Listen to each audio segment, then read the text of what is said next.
pals, and there's also therapy too. Hi, everybody. Welcome on into Park Pals. Thank you so much for being here. Today, Madi is not with me, sadly. I miss her very much. I know you guys will as well as we move further on, but she did send me a summary, so we're going to get to hear from her a little bit later on. We have so many incredible people that turned up and turned out to show us or talk about parks. So I have a lot of people from last episode season. So this episode is season 6, episode 4, which is our Doppelgangers episode. But the last episode had so many wonderful guest stars, and I'm so excited to share them with you. And I'm just gonna go, one by one. First off, I'm gonna play Jason Duplissea. I think I'm saying that right. Oh my gosh, I might have to re-record. He did even send me the correct pronunciation, so let's just listen to that really quick. My last name is pronounced Duplissea, by the way. Jason Duplissea. Okay, hell yeah. Okay, I got it right. I think I said it incorrectly the first time when I was recording the episode that he was on. But anyway, so he sent me something amazing, and I can't wait to listen to that. So let's just go ahead and get started. He's been waiting for a very long time. He sent me these a long time ago, and we just haven't gotten, the scheduling didn't work. So let's go ahead and listen to it now. Thank you, Jason. I got my audition through my manager and a wonderful casting director named Allison Jones, who was always a fan of mine. I auditioned, I got the role, and I was on set 2 weeks later. I saw that my character had a name, Earl Crunchow, or Cruncho, I don't know how it's pronounced, but even though I had only one line, which I thought was a good sign of possibly returning to be in one of the city hall meetings or for anything later on. But unfortunately, that never happened. I like to think if I had been cast in an earlier season, I would have. I was a huge fan, of course, of the show, so I was thrilled to be on it. Yes, Earl Crunchow. Oh my gosh, I remember talking about that when we reviewed that episode. And for those that need the reminder, he's the one that was trying to sell Ron the RV, and Ron didn't want to give him the RV. So that's just a little bit of a backstory on that. Okay, let's listen to the next one. My day on set was great. The director, Nicole, was amazing. I remember after I parked when I first got there and I walked to set, there was the big Little Sebastian sign was hanging on the studio wall. We shot on August 14th, 2013, for those who really want all the details, and we aired in October, of course, October 3rd, 2013.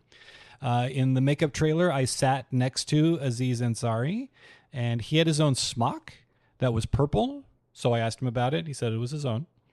And if you notice, during the shoot, I paid extra close attention to where the camera was at all times. So if you rewatch that scene, you'll notice that I'm purposefully always visible in the background, even after my line is over.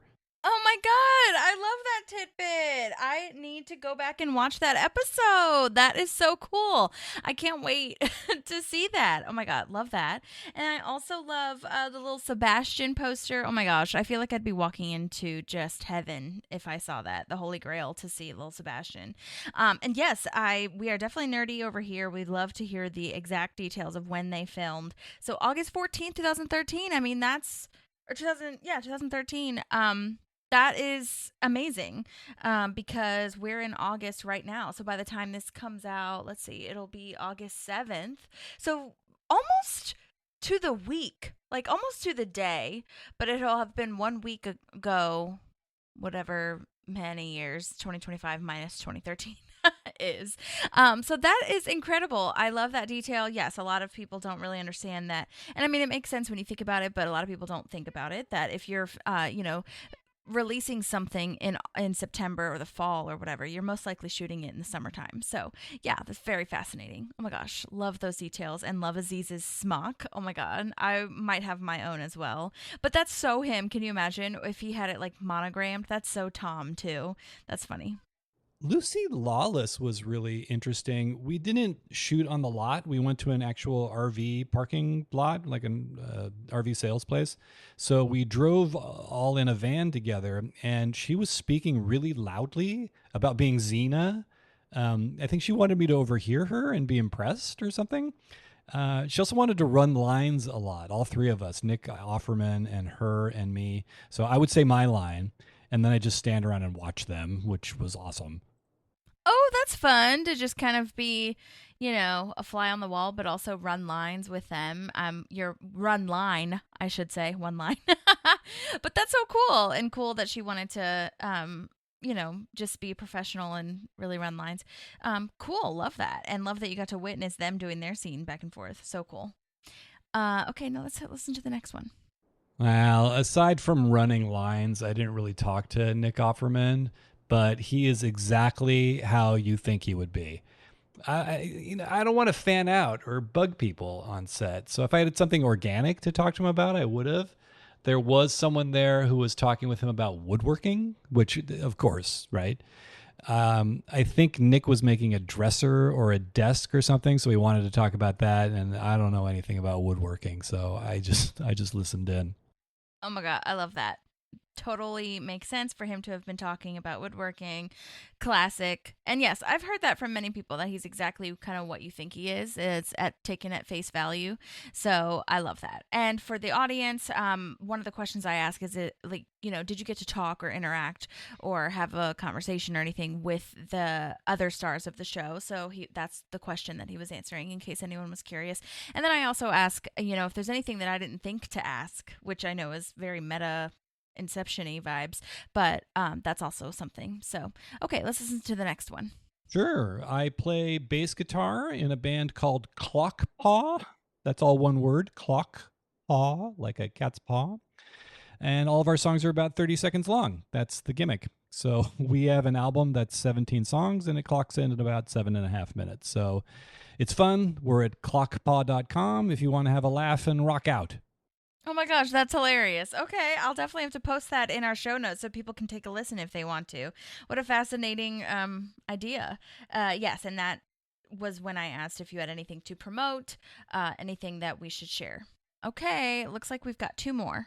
Thanks for having me. It was fun. You are very comprehensive in your process and your guests. Now that you've had me on, I can't wait to hear you've got on next.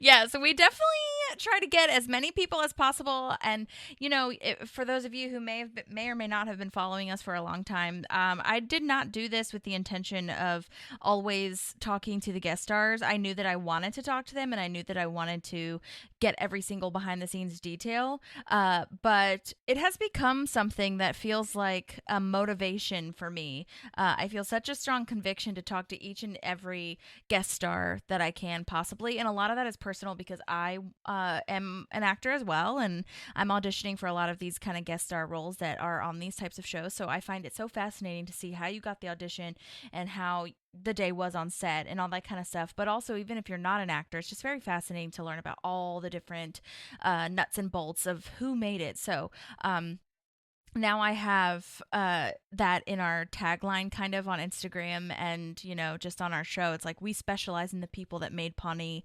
And so it really makes our podcast so amazing and interesting and so much better to hear from these people. So thank you so much. Thanks, guys. Bye. Oh, that was funny. I didn't realize that was the last one. Okay. Thank you, Jason. That was so cool. I loved all those little details. Thank you for the compliment, obviously. Can't wait for you guys to hear all that. Okay. Thanks, Jason. The next one that we've got is Kelly Hawthorne. This is her second appearance. She was in the first one was in Time Capsule. This was when I had made a comment that she did an amazing job of giving us really cool remarks about her first episode, and so I was not really anticipating a second voice memo, but I'm so glad that she did. And yeah, let's take a listen to what she has to say. She was in the town hall when Leslie is telling everyone that they're merging Pawnee and Eagleton. Hey, Holly, it's Kelly Hawthorne. Thank you for reaching out again about season 6, episode 3, the Pawnee Eagleton Tip-Off Classic. Hey, I'm very humbled. As you know, I was a very tiny part of that episode, but as a Pawnee townie, as I like to call it, and I think they did refer to us as townies, right? What I remember most about it was obviously shooting the big town hall scene. was just, the outrage that my little character Jill had, as well as everybody else on both sides of the aisle, whether they were Pawnee residents or Eagleton residents, just the outrage. These two towns that were so diametrically opposite would have to merge and live as one. It's just a great trope, because to me, the comedy of it and why it worked is just how incensed they all were, which of course it's really not that uncommon for something like this to occur. But they were, that's why setting it up for the line of what's next, merging a man with this dog, like they couldn't even wrap their heads around this could be a reality. So that's what's memorable most to me. That's thanks to Alan Yang, who wrote that episode. I'm sure you know that. And Michael Schur, who's one of the co-creators and showrunner, was on set that day. He was wonderful and so kind and down to earth and working really hard, but also not stressed. Like they were A players. I'm sure you know that. You know the show much better than most people at this point, but they were really all, comedy A players in their A game. And that's what I will take from it. As also another very positive memory for me is when we shot that back in 2013, I had actually lost my dad very suddenly and unexpectedly at the beginning of that year. And it was just probably one of the most difficult years of my life, quite frankly. And I can say, looking back now that it's been so much time, getting that unexpected call of having done a small role a couple seasons before that they wanted me to come back was just such a beautiful moment after a hard year for me. And everybody was so lovely. The other thing I can say I remember most was Kristen Bell. I think it was like a 3-episode arc. Her character is representing Eagleton, and she was just so funny, and she is so funny, as evidenced by all the amazing stuff she's done before and since. But she had just come back from maternity leave. In fact, I think it was her first job back after having her first baby. And in the hair and makeup trailer that morning, she was next to me talking about that with the person doing her hair and just how normal and kind she was. It was nice to just see that too, for somebody who's just such a super talent. So those are my biggest memories. I hope that helps. Use whatever piece of this you want, delete it down, use just one tiny bit. Always great to hear from you guys. Keep on with the keeping on and have a great rest of your summer. Oh, that is so nice. Honey, I am keeping all of it. Kelly, that was 3 minutes and 1 second of pure wonderfulness. So I'm keeping all of that. I'm so sorry to hear about your dad. Oh my gosh. But I totally get it. It's like when you're just kind of beaten down and feeling depressed. And so to get that win, I'm sure that was so nice. And especially also to be working, doing your dream job. But not only doing your dream job, but with your dream people that are just so nice and friendly. Oh my gosh, what an uplift. Your dad is so proud of you. Oh my God, that's so wonderful. I love that. And thank you for sharing that with us. I also, yes, love that, you had that line in this episode. She had the, merging your cat with your dog or whatever. I didn't say it right, sorry. But anyway, merging. And then the other one was about the book. If you guys were not familiar, that was the one where Will Forte was on there trying to get Twilight in the time capsule. And Kelly's character wanted another book in there. I believe it was the David Lee Roth biography, which was like a huge deal to this character. So to have her come back and be so random as a townie, I love that. I feel like our podcast should actually be called like some sort of the townies of Park Pals, the townies of Parks and Rec. But anyway, so yeah, that's so great. Oh my gosh, thanks Kelly so much. Love that. And yeah, you keep on keeping on as well. Thank you so much. Okay, so next we have Poonam, and she did the amazing part of oh my gosh, what was her name? Laura, I want to say. Yes, Laura, who was at the vet school in Bloomington that April ends up not going to. She was the one that showed April and Anne around. And she was really lovely as well and sent in voice memos. So let's go ahead and take a listen to that. Hi, Holly. Hi, Maddie. Thank you so much for having me on this podcast. So this is actually my very first co-star on television. So this role, this show is extra special to me. I remember the audition. I mean, it was a pretty normal audition. I can't remember if it came from my agent or my manager. I think it came from my manager at the time. I was with Pine River Entertainment. And I had this great manager. His name was Bruce, and he was wonderful. And I remember driving on Wilshire Boulevard to go in person to the audition, back when all auditions were in person. Oh, what a time that was, huh? So I went in, I did my scene. Everything went really well, but I just got really, in my head about everything. And I don't know, for some reason, I just thought I did a really horrible job. And every other person that happened to be in the waiting room was blonde. And I was like, oh gosh. And I don't know why I had this in my head. I was like, there's no way they're going to cast me because, they're not going to have 3 brunettes. They need to have a blonde to balance it out. And I don't know. It was just this weird thing. I think it's so fascinating how actors can get in their heads about things that somehow don't even make sense. I'm thinking about it now so many years later, and I'm just like, yeah, that doesn't even make any sense. But yeah, that was what I got in my head. I thought I didn't do a good enough job, and I just came home and cried and cried and cried, and I was so upset. And then I got the call from my manager that I booked it, and I was like, huh? What? Oh my God, what an amazing story. Also, first of all, I'm sorry. I mispronounced your name. I'm so sorry. I will get it right.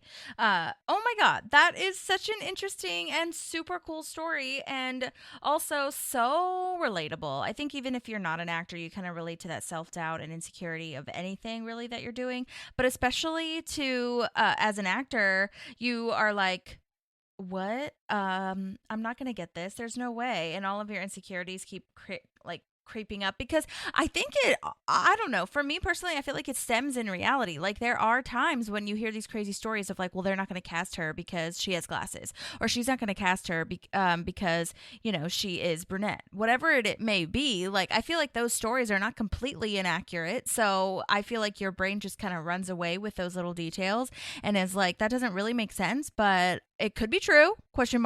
And you're kind of taught to have an open mind as an actor too, so it's yeah, I totally get it. It's just, yes, I 100%. So I'm so glad that you got it. Thank you so much for sharing that with us, because I can relate to feeling so upset and devastated after you feel like you just sucked. And I am curious though, if you're listening to this, if you find that you, the auditions that you feel really good about, if you don't get them, and the auditions that you feel terrible about, you do get them. For me, it's just all over the place. It doesn't matter. Yeah, I mean, I think it doesn't matter. Yeah, there's no rhyme or reason. This business makes no sense. But yeah, for a lot of people, that is how it goes. But oh my gosh, that is so great. And a very first role on TV. How exciting. Oh my God, I love that so much. Okay, here is the next one. Oh my gosh, my day on set was so magical. I had the best day shooting. I was so impressed with how efficient everything was. I mean, that production ran a tight ship. I remember I didn't have a super early call time. It was morning, but not crack of dawn. It was just a normal morning, and I was out by lunch. 3 scenes, just shot boom, boom, boom. And yeah, it was very efficient. Everyone was really nice and kind, and everything, just the whole operation was so smooth. And I remember I had a stand-in. It was my first time having a stand-in. That was cool. I was really excited. It was a guy, and I thought that was funny. But I was like, yeah, cool. That's fine. What else? The only direction that I really remember was they told me not to react to any of the crazy things April was saying to me. And I remember having a really hard time with that because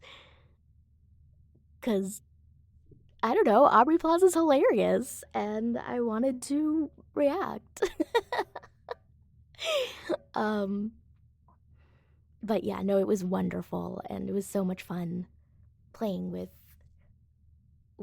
Aubrey and Rashida, and yeah, I had a really, really great day that day. That was so wonderful. Oh my God, I love that so much. You are so sweet. Oh my gosh, this is so fun. Yeah, funny that there was a guy. I laughed out loud at that. Yeah, to see a guy be your stand-in is very interesting to me. Or it would have been really funny to me too. So that's funny.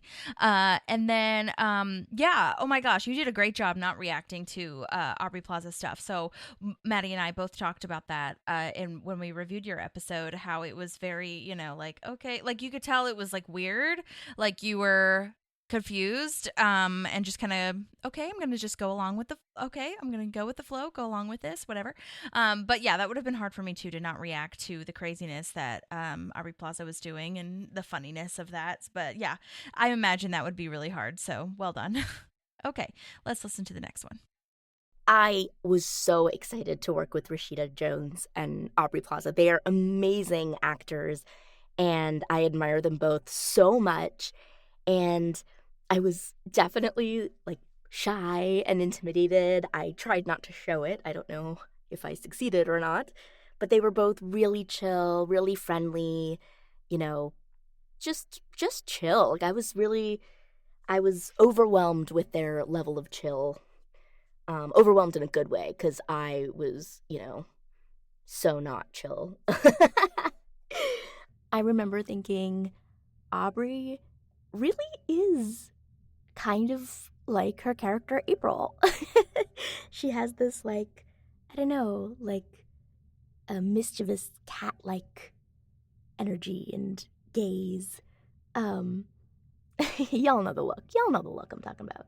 But yeah, she was so nice. She was just asking, she was like, where'd you go to school? And I was like, NYU. And she was like, I went there too.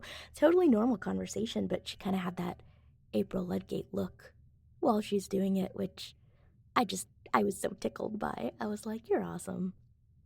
Rashida was so lovely. She's just so kind. She has great energy and just, yeah, she's like really friendly and sweet. And I think my favorite thing about working with them, especially at the time, as I mentioned, this was my very first co-star. So, it was just great to see how they both just kind of threw away their lines. Like, they were just so chill. And, yeah, it was a really great experience. And, being my first one, of course, I was like, oh my God, like the words and the band, like I was so balled up and tense and tight and nervous and excited. But yeah, it was really, really interesting to see how, how they were just like, throwing away their lines. They were just like, and I was like, oh, okay. I see what's going on here. So yeah, it was great to really just observe them in their elements and learn from them.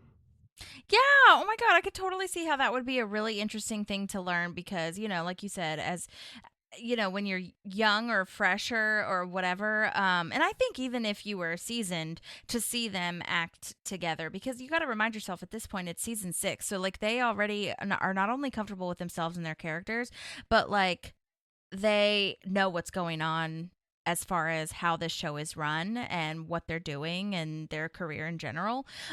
So, well, I mean, that's what it seems like. I'm sure if you ask them, maybe they would have different stories. Like maybe they actually were nervous or something, but I don't think they were. I think it just had that they were so gelled in their environment. So I think that's what's so hard about being a guest star is like it's like you're the new kid at school. You know what I mean? You're coming into this group that already has their shit together and like their cliques and stuff. So it's really cool to hear that all the guest stars felt so welcomed and could just learn and observe from them. But that's a really hard thing to do when you're acting, to just throw away a line and just like not think so much about it, especially like you said, since it's your first one and you just want to impress people and you don't want to waste their time and you want to do a good job and all the things. So I think that it went really well from my end as an audience. So well done. Love that for you. And so cool that you got to see them kind of react to each other and learn from them.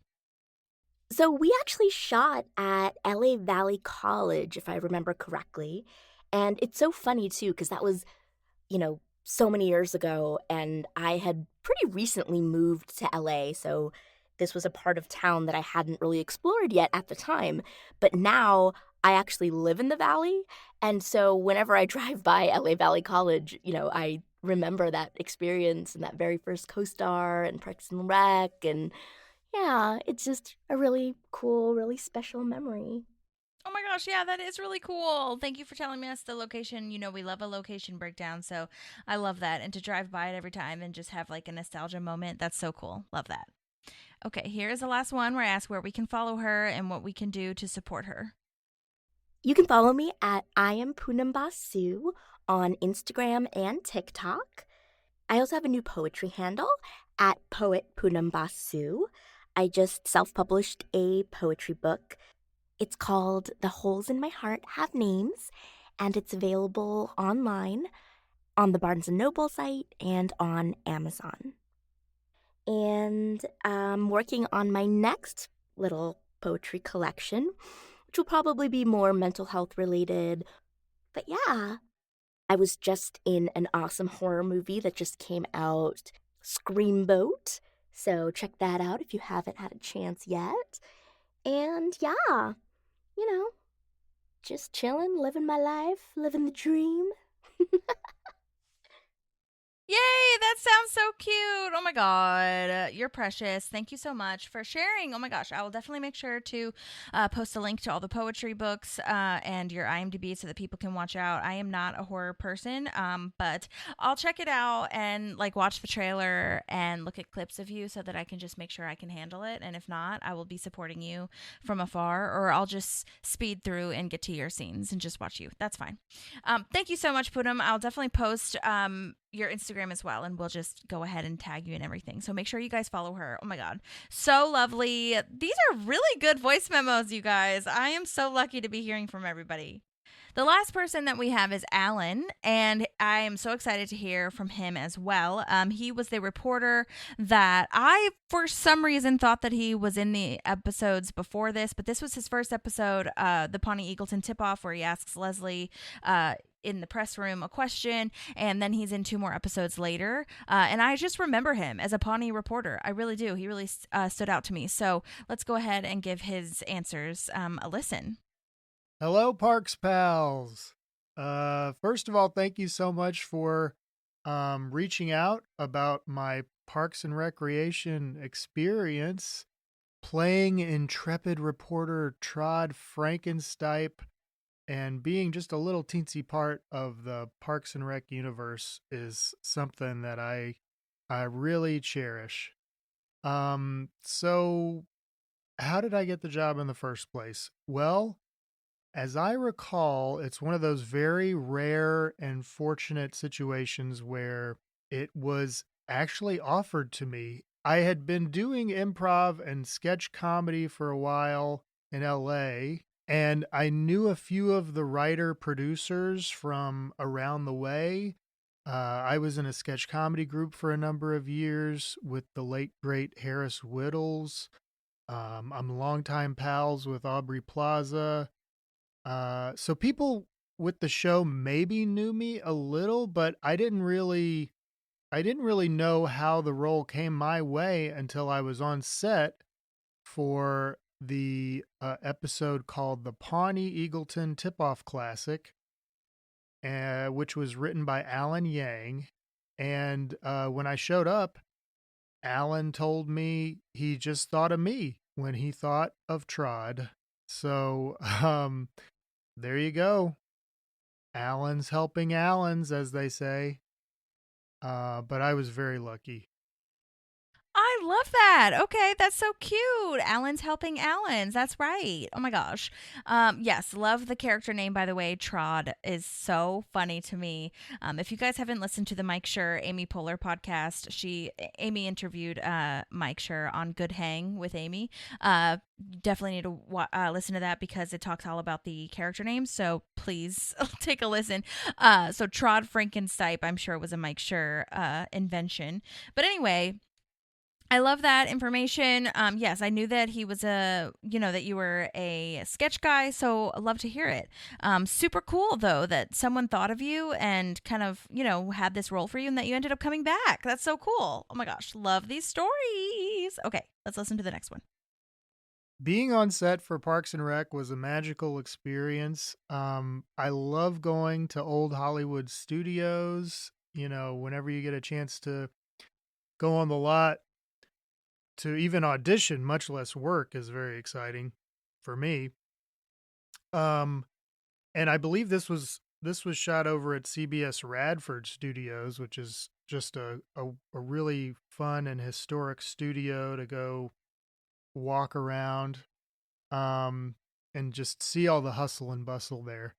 So I did 3 episodes of the show, and all my set days, they all kind of blend together now because it was a while back. But I remember my first day I was in the makeup trailer, and that's where I met Nick Offerman.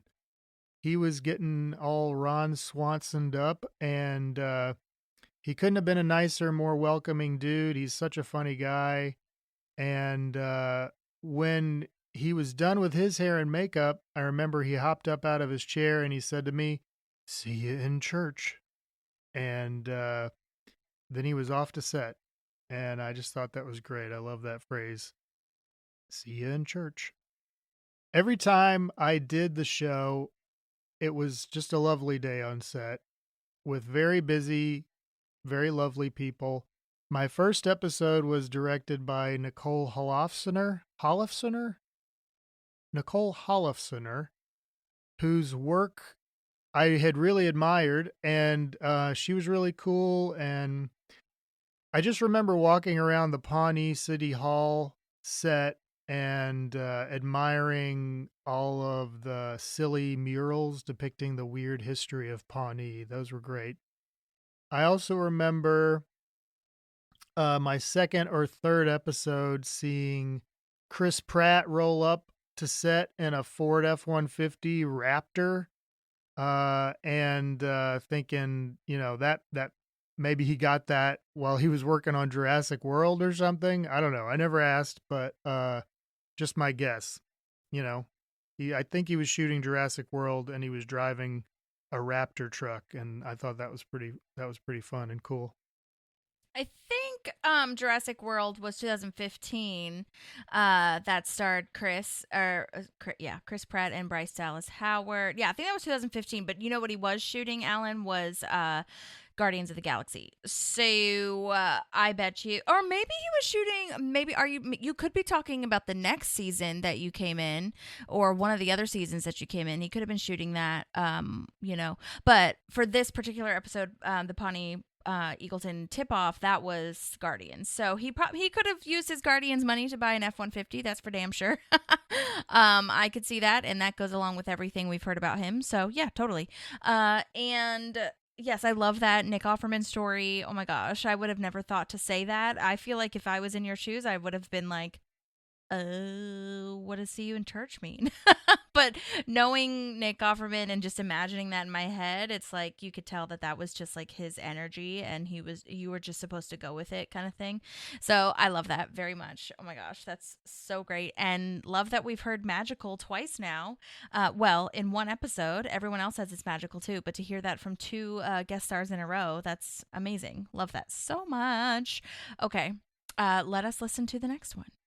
As far as my experience on set with Amy Poehler or Kristen Bell, they're both, you know, total pros, and I just did my best to say my line and stay out of the way. They're both incredibly talented, kind people. I don't know either of them personally, but Amy I see around from time to time. We have mutual friends, and I performed and worked at the Upright Citizens Brigade Theater for many years, so we've said hello a few times over the years. But when I was on set for the first 2 episodes that I did, I just did my job, and I didn't, you know, chat it up with anybody. Amy and Kristen were very kind, though. They said hi to the gaggle of reporters in the press room before we got started, as I recall. But personally, I kind of saw my role as being a glorified background actor. You know, I'm in, I'm out. I just want to say my little line and not disrupt the flow of the stars of the show.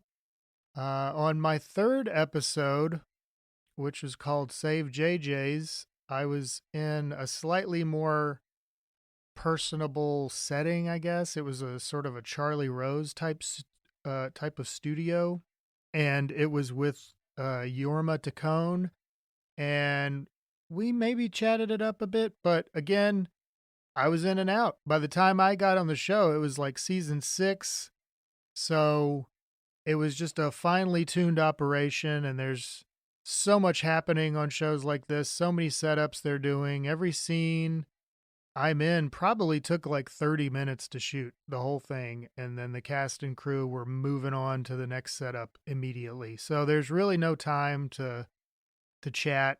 I was just a little guy who was lucky to pop in, say a line, pop out, and hopefully not mess anything up. I do remember in my last episode in the final season, not to spoil anything, but there had been like a time jump, and I didn't understand how far in the future we were, but I was excited because Trod apparently had his own TV show now, so that was fun. And I also remember looking at my hair, which sort of looked like a bowl cut, and I remember thinking, is this like a futuristic haircut in the Parks universe or something? But really, they'd only time jumped like 5 years or something. So anyway, that was my future haircut, I guess. I love that. That's really hilarious. I'm gonna be real with you. I do know a lot about parks, but I totally forgot that part about you having your own TV show. So I will have to go watch that again, but also I'll have to just keep an eye out for that when we do it. I feel like everything that I know is all the research that I've done thus far, and you know what I mean, meaning season 6 is now my knowledge cap, if you will. However, I do know a lot about it. You know what I'm saying? I just haven't done research on those episodes, so there's no reason for me to really remember that much, apart from what my fan brain already knows. But that's really cool to hear, and I love that so much, that it's like this futuristic bowl cut. Love that. Can't wait to see it again. And yeah, I totally understand. I feel like 30 minutes for to shoot a scene is like so lightning fast. Yeah, like I said, with Poonam's stuff, it's a well-oiled machine by this point. They're in season 6. They know what they're doing. The crew knows what they're doing. So that absolutely makes sense. And it's to me, I would imagine it's kind of like whiplashy, where you're just like, oh my gosh, okay, I'm on set. I'm here. I'm doing the thing. And it's just over now. Like Poonam said that she was on set for like 3 hours too, which is nuts. When you have 3 scenes, you know what I mean? So it sounds like there wasn't a ton of like hurry up and wait vibes like there are a lot of the times on TV shows. So love that, and love that you got to just kind of get in, do your thing, and come out. Love that you got called back too. So fun, so fun. Okay, let us listen to the last one. Thank you, Holly and Madi, for having me on your podcast. It's been such a fun little trip down memory lane for me, and I appreciate your time. I do want to plug a couple of things real quick. My podcast, it's called Walking About with Allan McLeod. That's me. Check it out wherever you get your pods. Also on September 5th, you can see me in a movie called The Threesome. It stars Zoe Deutsch, Jonah Hauer King, and Ruby Cruz, and it's really great. And it'll be in theaters perhaps near you on September 5th. Thanks again, y'all. Oh my God, that is so exciting. Yay. Okay. Can't wait. Yes, I will definitely add your podcast into the show notes, but also I'll add it to my list of pods to have in the rotation. So can't wait. I did laugh out loud at the Allan McLeod. That's me. Yes, love that. And I love that you said your full name, because I definitely would have mispronounced it. And I'm sorry that you probably get that. Or maybe it's just me, and I'm sorry that I mispronounced it, or was about to. And then, yes, I will definitely also take a look at the Threesome movie. Zoe Deutsch, I love her so much. She's great. So, yeah, thank you so much, Alan, for all of that amazing, all those amazing tidbits, all that amazing behind the scenes info. I'm so happy that I got a chance to hear you, and to everybody. I mean, that was 4 people who just sent in incredible behind the scenes, things that we would not have known, and to hear how well it was run and also how nice everyone is just, I mean, my love for this show and the way that it was run grows every day. And every time I hear this, it just makes our podcast so much better and so much cooler to hear about all this, and makes our fandom grow so much. So I really appreciate all of you, Jason, Kelly, Poonam, and Alan. Thank you, thank you, thank you, thank you. And you guys, you got to go follow them. I'll tag them. Make sure you're supporting our Park Pals. Yay! All right. So let's go ahead and get started on Doppelgangers. I know that we are really far into it, but let's just get to it. Okay, Doppelgangers aired October 10th, 2013. New writer and director alert, really shaking things up now with the new season coming in. Okay. So we've got this written by Dominic Carey. This is his first Parks episode, but he will go on to direct episode 20 of this season, called 1 in 8,000. And I did have to look at which episode that was, because I was like, literally, what the F? It's the one where they're planning the charity auction with the Chili Peppers guitar and Ben cuts his hand. That's the next one that Dominic writes. And it's for the Unity concert. He'll also go on to direct the Grizzlebox episode in season 7. And he's known for being a writer on Letterman, The Simpsons, which we know, Greg Daniels is, all in that kind of realm, and King of the Hill vibes. Dominic did not do King of the Hill, but The Simpsons he did. New Girl, Silicon Valley. He's also a producer. He was actually a co-executive producer on Parks, actually, and a producer on many of the other shows that he was a writer on. So I did reach out to him, and I would love to hear back from him, because I love hearing from the crew and producers. So would love to chat. If anyone knows him, keep me posted. I am following him now on Instagram, so you guys can find him on Instagram too. All right, this was directed by I'm gonna say Jamie, Jaime, Eliezer Karas. Oh my god, I tried to find how to pronounce it, and without someone actually telling me, I couldn't. But I think he goes by Jay, because that's what all of his IMDb credits say. So I'm just gonna call him Jay from here on out. Either way, he is a new director for Parks as well, but he has done a ton of work on everything, including our favorite Abbott Elementary. So exciting. He also directed Ghosts, the American version, a show called Acapulco on Apple TV, which I definitely need to watch. He has also done a ton of stand-up specials as the director of those stand-up specials, and he worked with Oprah Winfrey on her special, so that's fun. What's the next thing? So sorry, I lost my spot. Oh, So Help Me Todd, which is a show that got canceled, sadly, but I liked that show. My mom and I watched it together. But that was a fun one that he also directed. Superstore. I mean, he's directed so many things. So we've got a great team here with Jay and Dominic. Okay, let's get into the summary from Madi. Hello there. I am sorry to be missing this week, but I will be back for the next one, and I'm still here to give a summary and my thoughts, obviously. So we have Pawnee and Eagleton merging. Here we go. Pawnee and Eagleton merge. The Pawnee Parks Department meet their Eagleton counterparts and have their own special interactions. Anne drops an emotional bomb on Leslie, who proceeds to spend the rest of the episode processing this new information in her own way. And Ben and Chris get their budget-saving duo back together. So I love this episode. I'm actually very, very sad that I'm missing this episode, but it's just gold. The guest stars that we have here are amazing, many who have gone on and done other things. And so very exciting. I'm very excited to hear, Holly, all your deep dives on these people.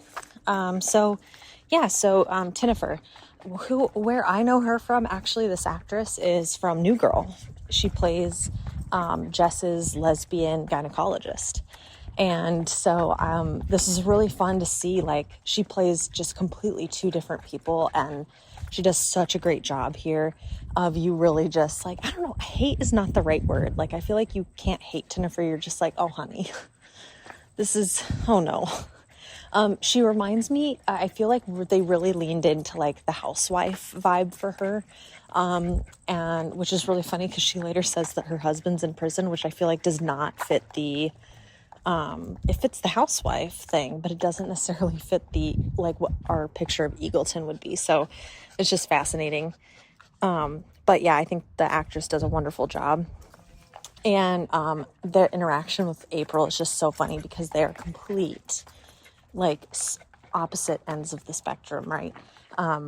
Whereas, like, the Rons, they don't feel as opposite. Like, they don't, like, when you interact with them, if they're not, like, talking about their beliefs, they don't feel so separate. Whereas, like, their outward, Tinnifer and April, the way they are outwardly to everybody, regardless of what they're talking about, is very, very different.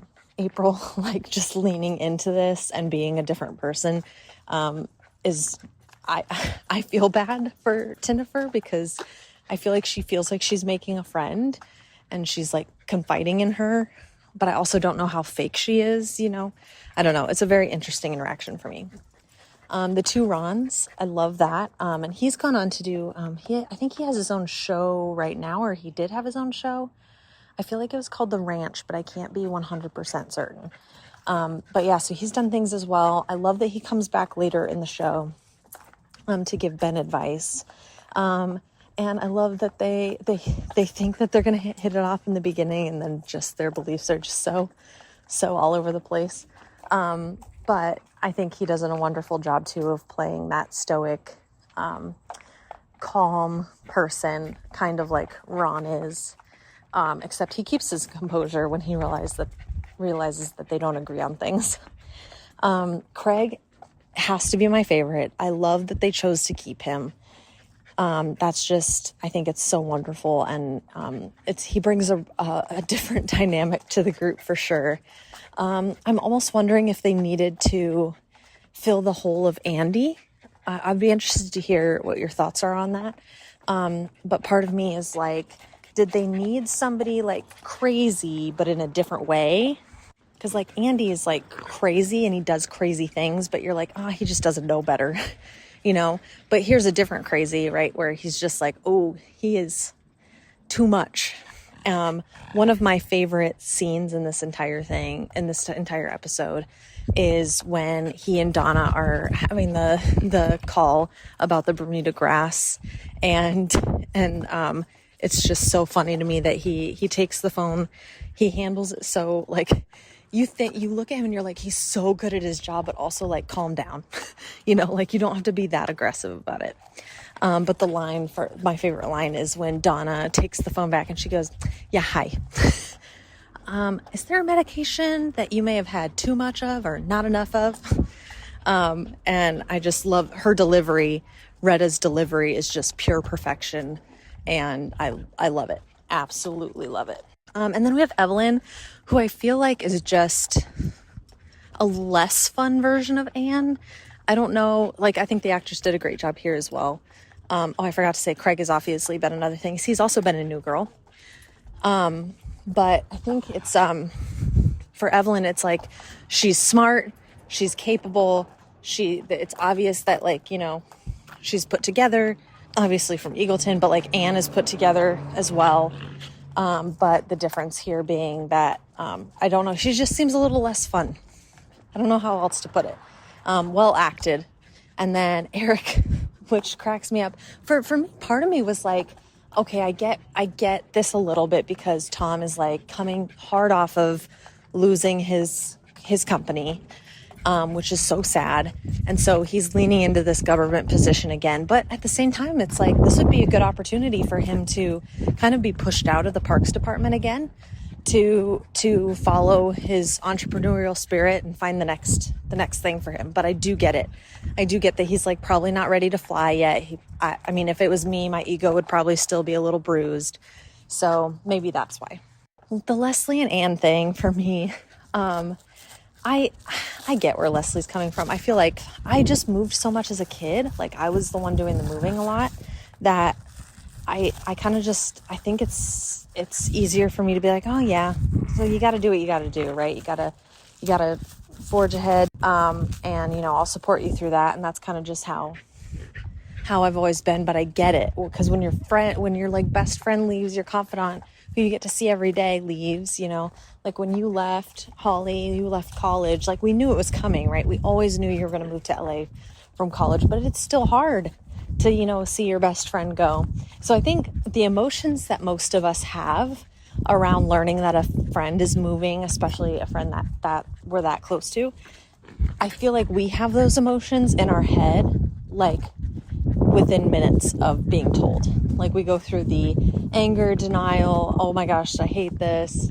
And then we come out of it and we're supportive, whereas it's taking Leslie an entire day to process all these emotions. And then Chris and Ben is just cute to me. I feel so bad that Ben has to always be the bad guy. I like that I hope it looks like he kind of likes being the bad guy. I definitely feel bad for him because Chris is like, everybody be happy. And he's like, you're all fired. So I love that we get to see them again. And it really gives us a really good view of a full circle, right? Like we're learning that Chris and Anne might leave, and this is how they got here, is they came to fix Pawnee's budget, and this might get to be like the last thing they do together too. And so it's a really beautiful way that I feel like the writers are starting to close out Anne and Chris's chapter. So, and then Ben took the information a lot better than Leslie. I wonder if his immediate thought was like, oh crap, I better go check on Leslie. Yeah, so sorry that was a ramble there, but those are my thoughts and feelings on the episode, and I'm excited to hear back what you guys thought.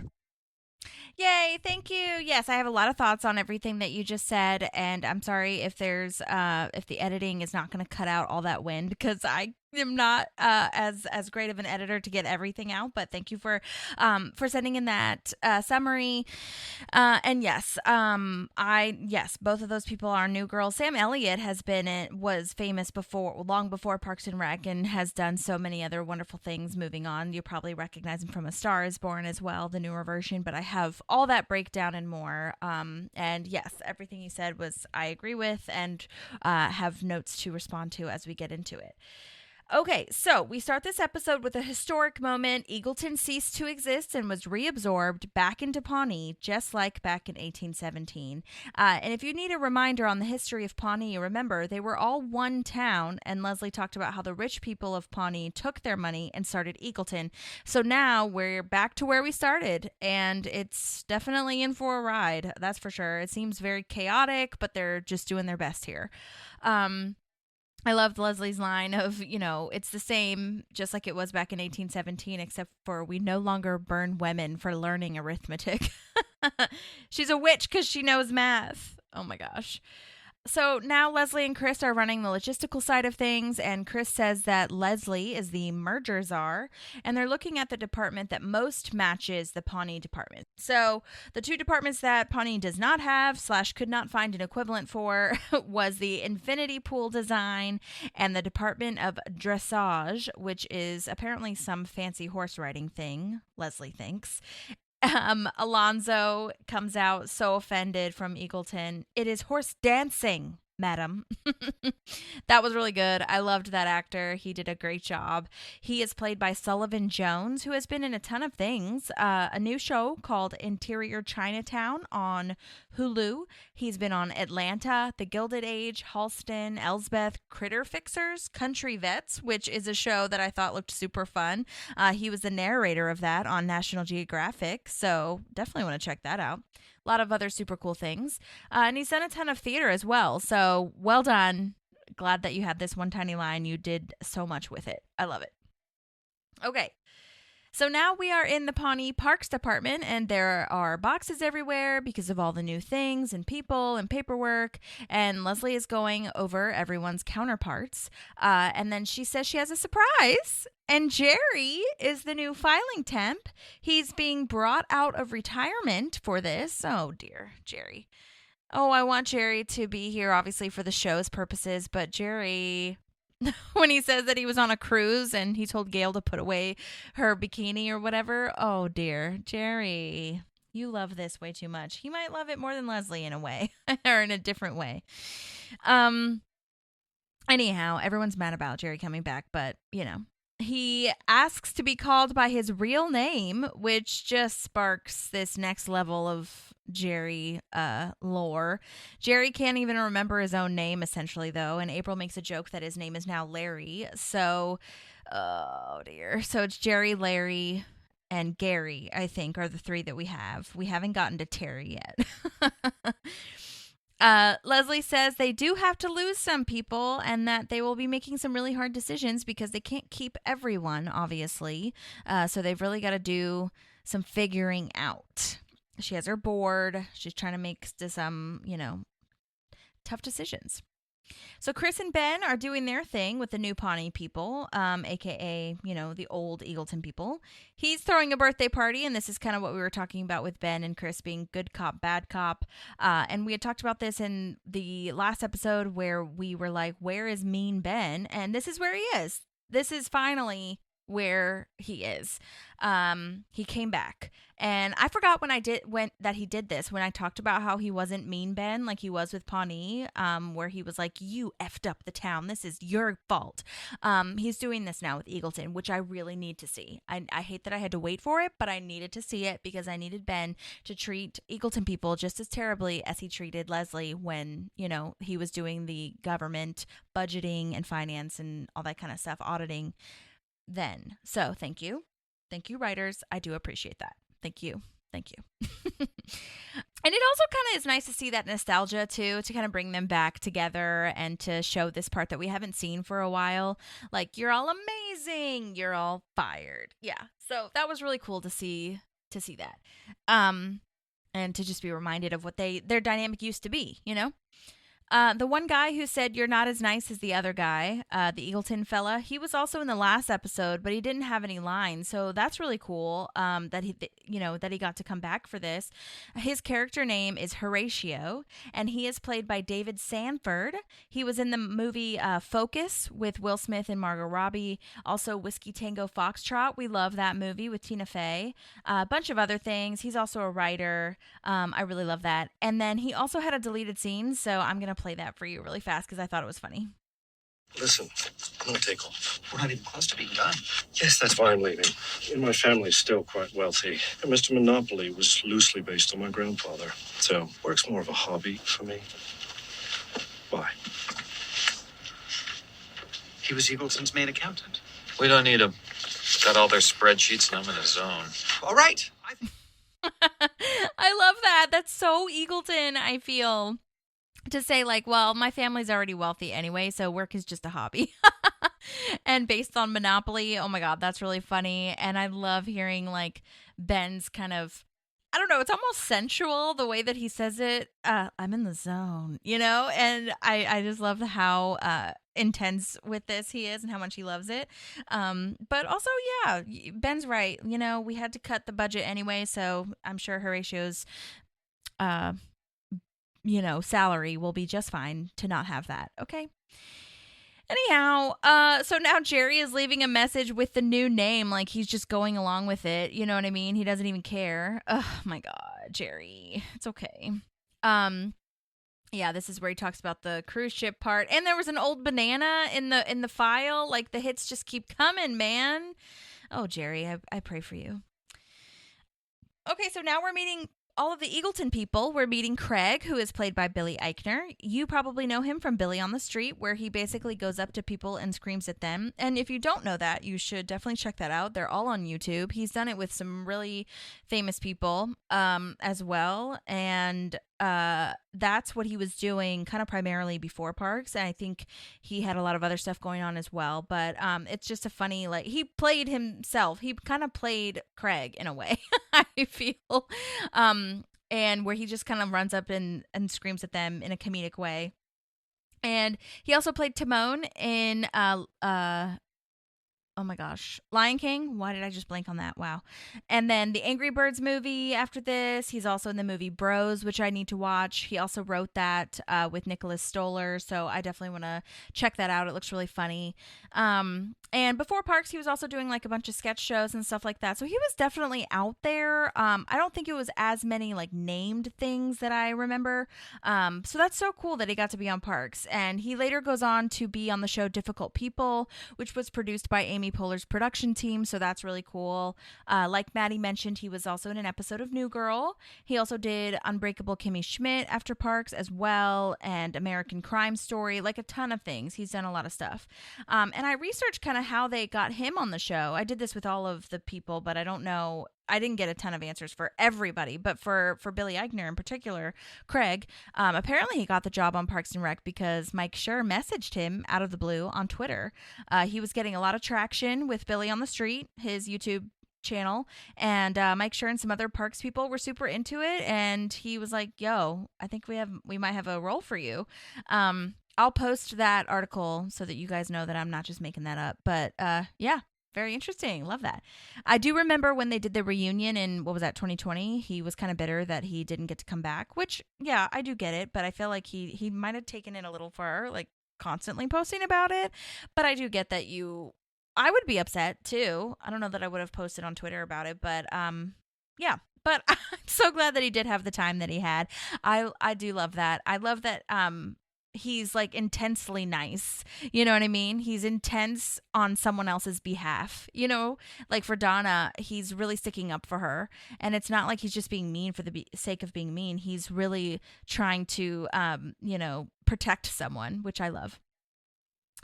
Anyway, so he meets Donna, and again, like I said, he's very intense, very fast, and I love that he says, oh my God, that is the perfect name for you. Never change it. And Donna's like, wasn't gonna. Then Donna says she's basically the office manager, which I think is a really cool reminder for us. We haven't really been reminded of her job title, even though we know that she's a boss and that she does so many wonderful things for the Parks Department, and she's amazing in her own personality and everything. I think it was really cool to be reminded of that. So we hear that. And then this is where April meets Jennifer. So exciting. Oh my gosh. So to answer Maddie's question too about, how she got the role and all these things, I don't necessarily have an answer to how exactly she got the role. As far as it wasn't a Twitter message like Billy Eichner, but she has so many connections to the show. So many people that she has either worked with before or after. So let's get into that. First of all, she's played by June Diane Raphael. I knew her long before she was on Parks and after. But she is an amazing actor, like Maddie said. I love her so much. Right now she has a podcast actually. And you guys should definitely check that out. It's called The Deep Dive.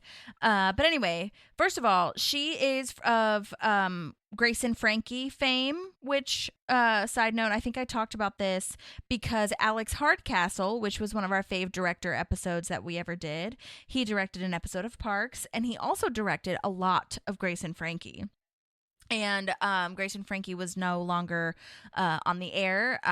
It had closed its seasons and is no longer doing new episodes. So we were kind of talking about that. So that's one connection.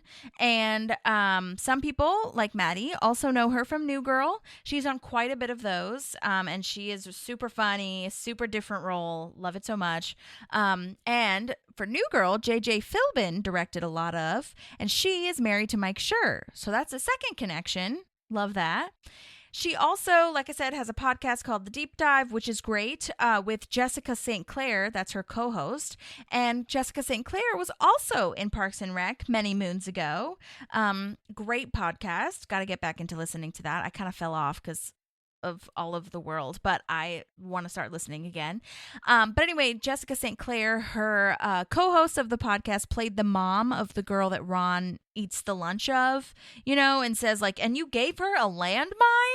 That was Jessica St. Clair, and them two, her and Jennifer, June Diane Raphael, host a podcast together. So fun. And then the other connection that I probably should have started with, but is that she's married to Paul Scheer, who played the Kaboom It guy back in season fucking 2 or something like that. I want to kaboom it. Who runs away on a boat. That was Paul Scheer. They're married. So amazing.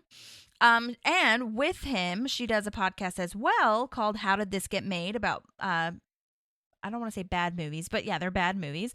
And so her, Paul Scheer, and Jason Mantzoukas, a.k.a. Dennis Feinstein, hosts that. And they go on tour, and it's super fun. And so that was another connection. She also knows Dennis Feinstein. Crazy. And then she also, the more recent one, she plays on Abbott Elementary a handful of times. And she's really great and so funny. I'm so glad she got to be on this show. And it's just like so wild. So, I mean, I think it just proves that if you're in this like world, you are in the comedy world, it's a small community. It's a small circle sometimes. But also it just proves how amazing she is too. So love that so much. And I also love that it's Tinifer with 2 Y's. So perfect. First of all, I kind of thought that she meant Tinifer like T with 2 Y's, Tyynnifer, but it's Tinifer with 2 Y's, meaning 1 Y at the beginning and the Y at the end. So Tynnifyr, which I know is not important, but I think that's funny. It's Xanax o'clock. Oh my gosh, I love this. And I love that April immediately gloms onto this and just mirrors her. And it's so great. I love it. And yes, I totally understand what Madi is saying as far as the not going with the housewife thing for the husband to be in jail. But I'm imagining it's like a blue collar jail, or white collar jail, I guess you could say. Like maybe her husband was for like tax evasion because he's a rich dude or something like this. Maybe. I don't know. Love that. Tinifer is so Eagleton, and April so loves her, and I love this, especially the line of, she's the worst person I've ever met. I want to travel the world with her. Oh my God, traveling the world with her would be a trip, that's for sure. Then we've got Ron meeting Ron. Oh my God, so exciting, so obsessed. Sam Elliott is here. You know him, like I said, from The Star is Born, 1883, which is, Taylor Sheridan stuff, who did Yellowstone. That's all kind of, related, prequels, sequels, all that kind of stuff. And yes, he was in The Ranch, like Madi said in her summary, with Ashton Kutcher and a couple of other people. To be honest, it was not my cup of tea. I didn't think it was that great of a show. It was very cheesy sitcom-y vibes. But that's what's so wild is that I love Ashton Kutcher and I love Sam Elliott. I think they're good actors. But that show wasn't it for me personally. But yes, he did do that. Yes, he's very, Western kind of vibe actor. Before this, he was in, Butch Cassidy and the Sundance Kid, which I think is hilarious that Ben and Chris called their team, their accounting auditing bro team, Butch Cassidy and the Sundance Kid. I love that little crossover. That's fun. Sam Elliott was also in Roadhouse, Tombstone, all the Western movies you could ever think of. Also, he was in Grace and Frankie too. Like I said, June Diane Raphael, a.k.a. Tinifer, was in. So that's a fun crossover. He played Jane Fonda's love interest, Grace's love interest. So that's really fun too. That would be a power couple. But yeah.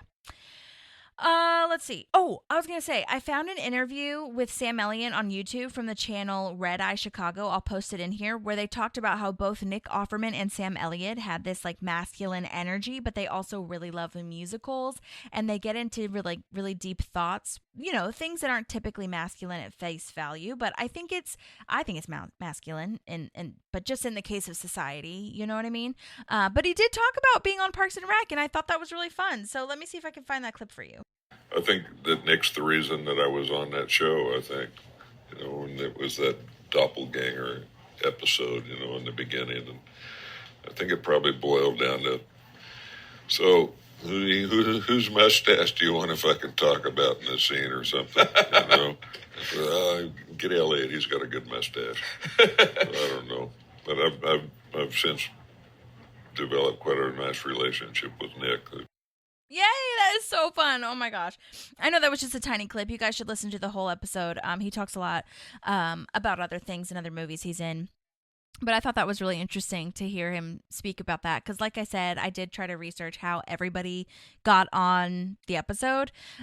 So that's just what I found. I also found clips of him reciting songs, but kind of as poetry. He just reads lyrics. And one of them was Lady Gaga, which he does on Colbert. So amazing. And he does so many voice acting things as well for commercials. But in that interview with Colbert, actually, he talks about how he was a construction worker and in the National Guard, and he had a friend who knew an agent, and they set him up with a meeting, and that agent told him that he needed to do something about his voice and lose the Southern accent, And oh my God, look where he is now. I'm so glad that he didn't follow that agent's advice, because amazing. He's so good. And that voice doesn't even seem real half the time. Like, I don't know how he was born with his voice that low. So I'll post that in there. It's so fun. I love Ron Swanson's moment of I like Ron. Ron likes Ron. It's so perfect they gave him the last name of Dunn, too. Are you done speaking, or is that your last name? Both. And it starts out so well because Ron Swanson is very, very similar to Ron Dunn, where they don't say too much.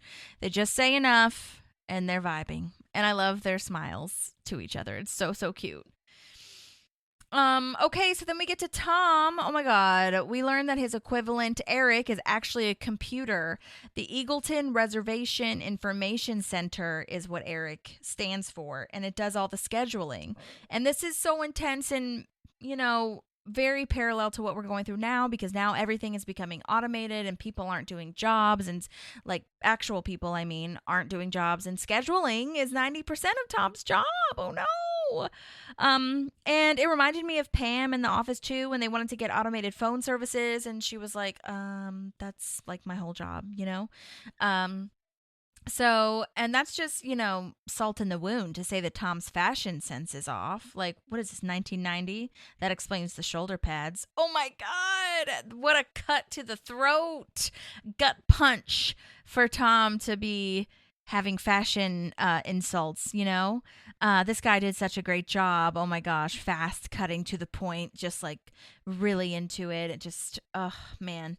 Rajiv, which is the IT guy, is played by Aly, and he has been in Will and Grace, Silicon Valley, Grey's Anatomy. Oh my God, so many things. And he will come back next season, actually, in the anniversaries episode, which is so fun. And Aly sent us, I'm not saying your last name, Aly, because I'm going to butcher it, and Lord knows that we don't need that to happen. So I'm just going to go ahead and get started with your voice memos. How exciting! Okay. So I got the role of Rajiv through an audition. I've been with my manager, Todd Zeller, since 2008, and in 2013, I was working with Barbara Pollins, who sadly has since passed away. She was at the Glick agency, and she would eventually take it over from Steve Glick, but she sent me an appointment for it. And the sides were the same scene that you see in the episode. I don't believe there were any changes, and I was auditioning on tape with the casting director, Dorian Frankel, who worked out of the Samsung building at the time, if you're familiar with Los Angeles and places where actors audition. And so I went on tape with Dorian, and that tape was sent off to producers. Now, I love auditioning with Dorian because she is just such a good actor. She makes it really easy to audition with. Now, this audition was so long ago, August 2013, so I had to go through my old emails to kind of refresh my memory, but I went into the room, I did 3 takes, and on the 3rd take, Dorian had me improv with her. And I can't remember what we improv'd, but I remember feeling pretty good about the audition. I just wasn't sure if I was the guy. But I didn't have time to sit around and think about it for too long because I was leaving town the next day with Marie, my then girlfriend, now wife, and I was going to meet her family for the first time. So I think I was a little more preoccupied with that. The introduction to the family went well, well, at least it wasn't disastrous because we're married now and nobody objected at our wedding. But a week after the audition, Barbara emailed me that I was the choice for the role. Oh my God, I love all of that information. So funny. Yeah, you weren't even thinking about the audition. You were so in your headspace of I've got to meet my girlfriend's parents that I want to like make a good impression with and hopefully maybe marry one day, ? Oh my God, that's wow. Lots of stress. Glad it all worked out and that no one objected. Sorry about the lady who passed. Oh my gosh, from the Glick agency. That's yeah, tough. So, wow. Good to I didn't know that. And yes, we've heard great things about Dorian. I really would like to get her on the podcast. I would love to talk to her about, because she does like pretty much all the guest stars, I feel. And every person that has had an audition in person with her has said great things about her and how she makes it really easy. You feel like you're in the scene with her and she's not just reading the scene or reading the lines rather, and you're trying to like up the ante so that you feel like you're the only one in the scene. You know what I mean? So that's awesome. I love hearing that. And I love hearing all the BTS about the audition, man. Like 3 takes, improving. Yes, I know that a lot of people are asked to improv in that audition setting, which can be scary if you're not prepared. So that sounds like it was great. Love that. So after the audition, I went to meet Marie's family. And then the following weekend, we went to Vancouver to introduce Marie to my family. So I was really hoping the shoot date didn't conflict with our trip to Vancouver. But I think I was really stressed about the show, about meeting Marie's family, her meeting mine, because I started getting a cold sore on my lip. And I was so nervous that they'd fire me, which sounds ridiculous. I know. But that's what I thought at the time, which, I mean, people have been fired for less. So it made sense in my mind. When I get cold sores, I usually take L-lysine pills, but it wasn't working. So I went online to find some home remedies for it. And I think I tried some really weird shit. Oh, can I say that on here? Should I say stuff? I don't know. Anyway, you can edit this out. I tried some really weird stuff. So when the L-lysine wasn't working orally, I crushed it up and mixed it with water to make a paste with it and smeared it on my lip. But the cold sore kept getting bigger. So I tried another remedy and I made another paste with like toothpaste or something, and I smeared it on there. I was just so scared and felt so disempowered. It was early in my career, and the life of many actors is auditioning if you're lucky, and rarely getting work. So when you get a job, it can feel kind of tenuous and like it could be taken away at any moment for whatever reason. A cold sore, saying free Palestine, or just whatever. Anyway, while I was in Canada, I decided I'd keep growing my facial hair. And when I showed up to set, I told hair and makeup about it and how freaked out I was that I'd get fired and they'd recast me. And they were so nice and said, "Oh, I can barely see it." But I could see it, and that was the biggest problem. I feel like hair and makeup have not just the talent that they're hired for and the skills that they're hired to do, but to perform, but they also have the temperament of a therapist and probably witness a lot of vulnerability from actors on their best and worst days. So I feel like they should get a lot of respect and props for that. Anyway, I wish I could remember her name, but she put some makeup on it and it was totally fine. Makeup can do amazing things. Now, before I went to shoot, I had a fitting with wardrobe. I think it was on a different day. I think it was maybe the day before or 2 days before. And I can't remember her name either, but I remember she asked for my input on Rajiv's wardrobe, like what felt most like my character to me. And I was so surprised that they wanted my input, but it made a really big difference to me because now I knew that one person cared about what I thought and treated me like I was an artist with a valuable contribution to make. They gave me some options. I tried them on, and I told them which one I felt was most Rajiv-ish or made me feel most like Rajiv. And I'm pretty sure like 90% sure that when I arrived on set on the day of the shoot, it was the outfit that I had mentioned, which was a nice feeling and helped me that day, because I felt valued and I felt like I was heard and seen and listened to. The episode was directed by Jay Karas. I hope I'm saying it right. And I was a little nervous about the improv part because I can improv. That's how I originally started acting, but I'm not an improv actor. So he said they would usually do a couple takes the way it was written, and then they'd do one more for fun, and if I wanted to play in that take, that was cool. So I remember on the last take, Jay told me that this was the one I could play on, but I didn't have to, and I was so nervous that I didn't do anything different, and I really regretted it. I mean, at least try something, you know? It's too late to fire me now.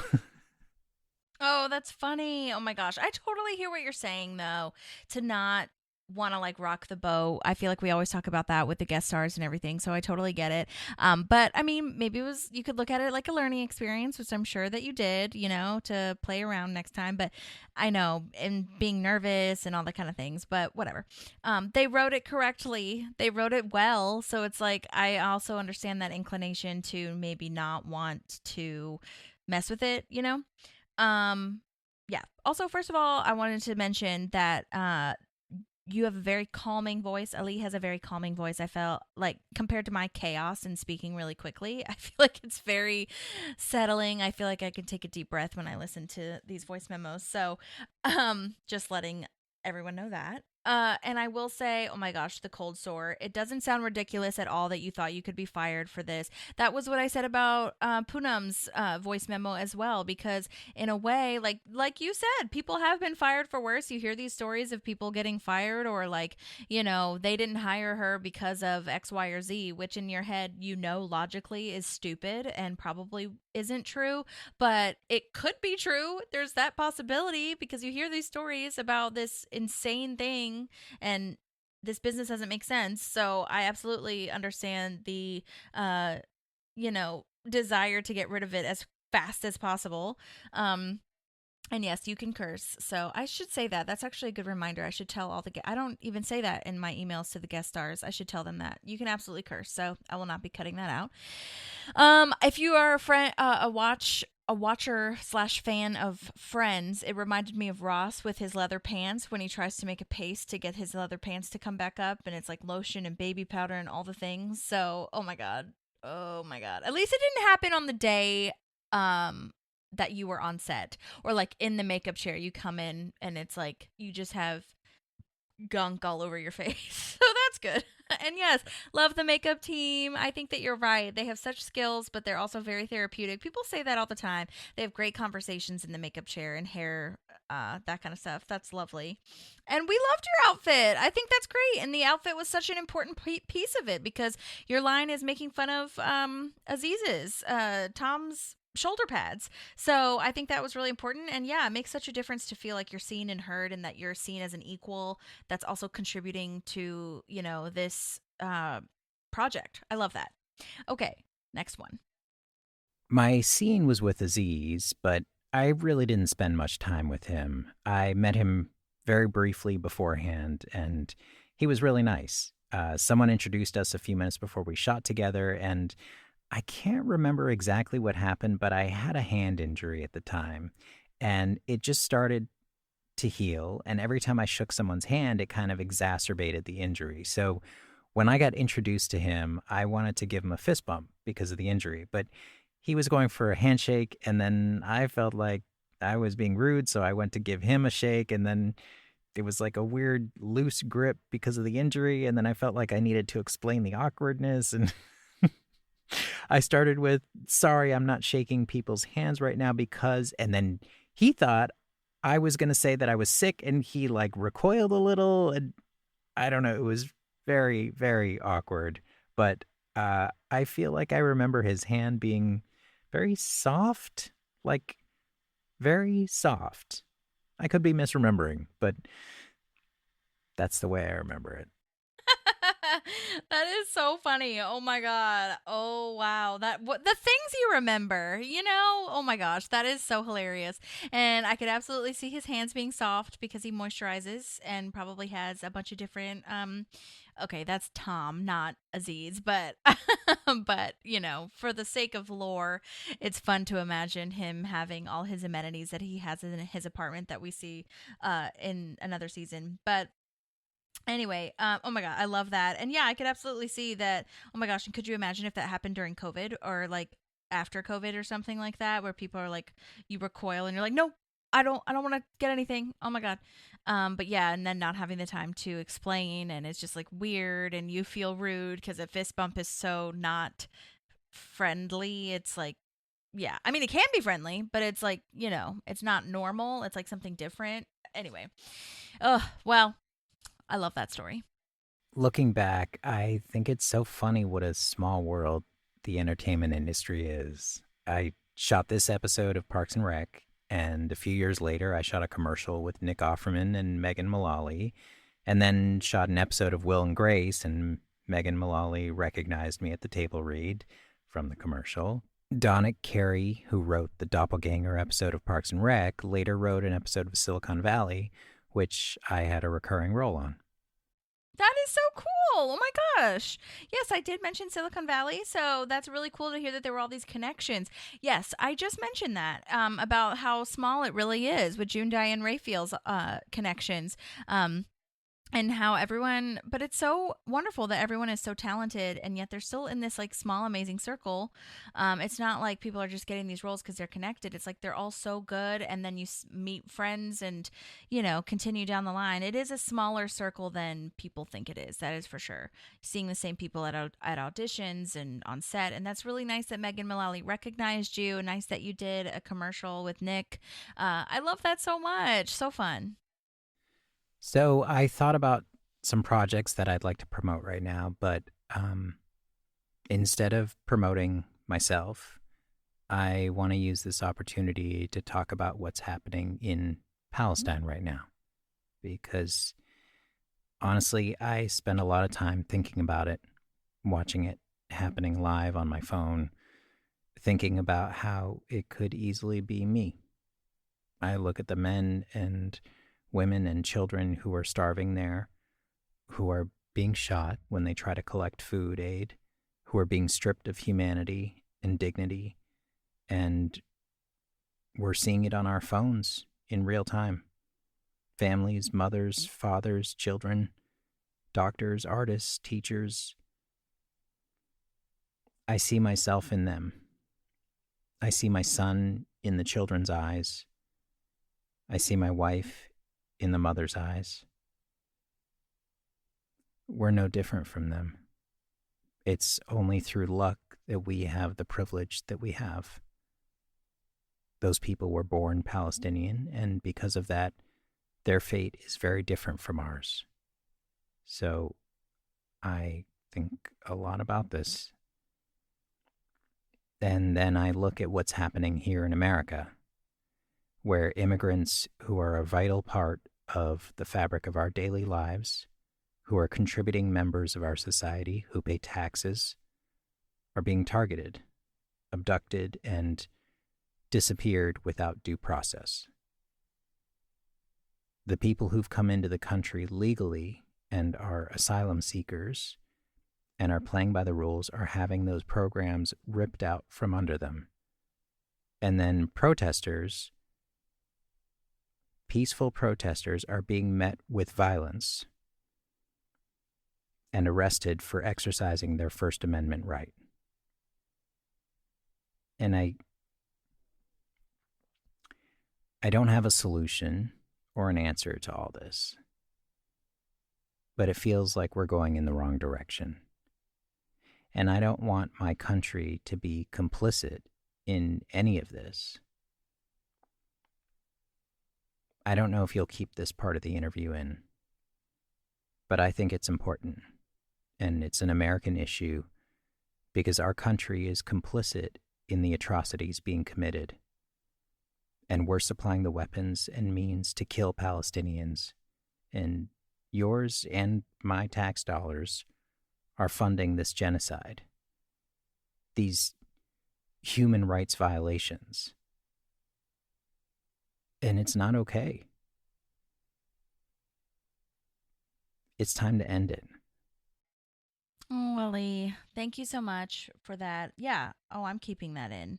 Couldn't have said it better myself. Yeah, absolutely. I talked about this on the first episode of season 6, where I was like, now, we're going to talk about our country, because not only are there parallels between what's happening in parks sometimes and what's happening now. Obviously in parks it's way different because it's fiction, but it is, like, I just was basically giving a disclaimer that if you can't listen to that, then, you know, that's your choice and you can sign off. Yeah, I absolutely agree. I think that we do need to be talking about this. In fact, it's a great point that you bring up, and really lovely that you shared your time to speak up about this, because there are many different places that you can follow. And Aly, since you are, following all these things, you probably already know this, but if you're, interested in finding out information, or if you're feeling helpless and you want to help or you want to do something, there are ways you can do it.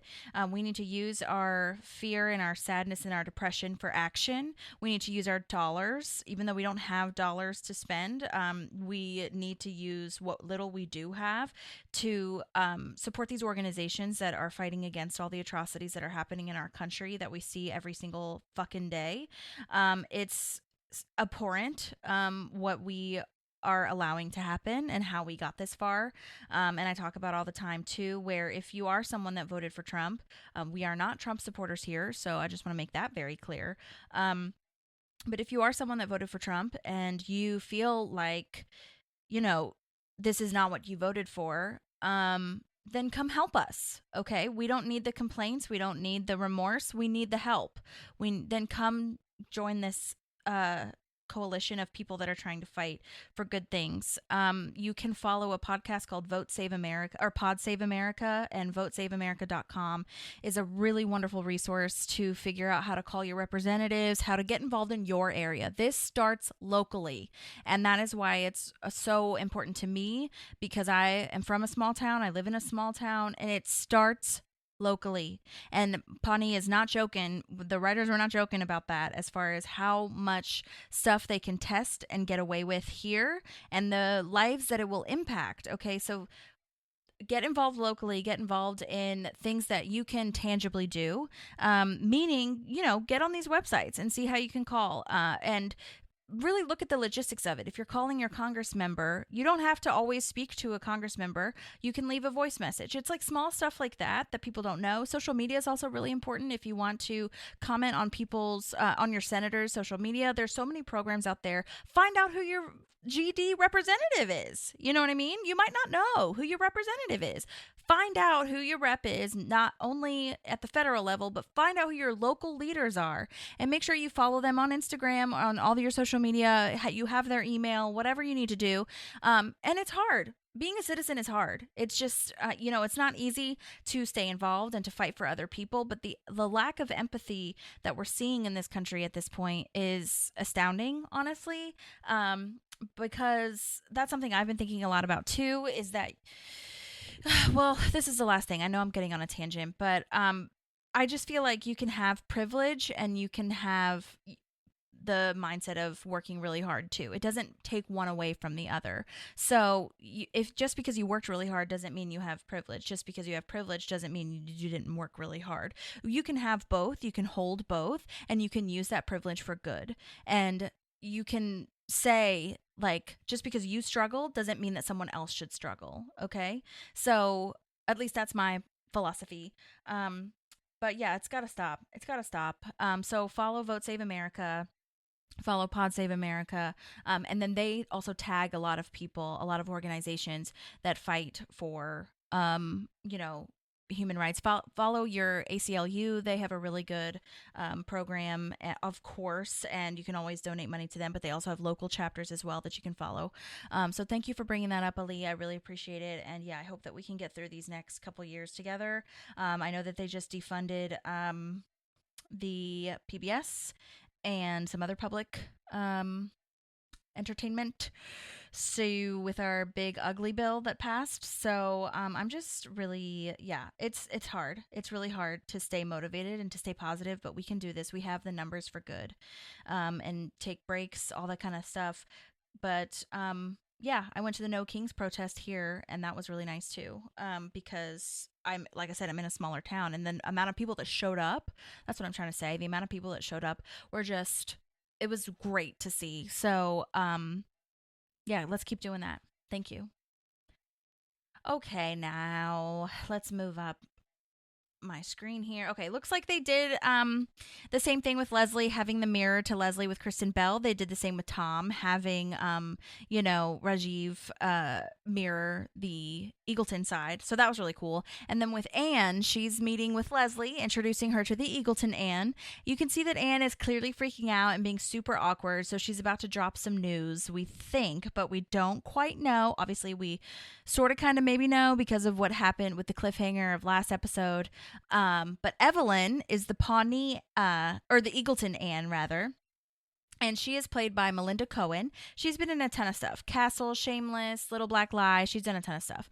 Looks like a lot of other stuff that I wasn't as familiar with. But she did a great job. Like Maddie said, she was very straightforward. I think this actress did a great job too. There was nothing like super mega, caricature-y about her like there is with Tinnifer and Craig.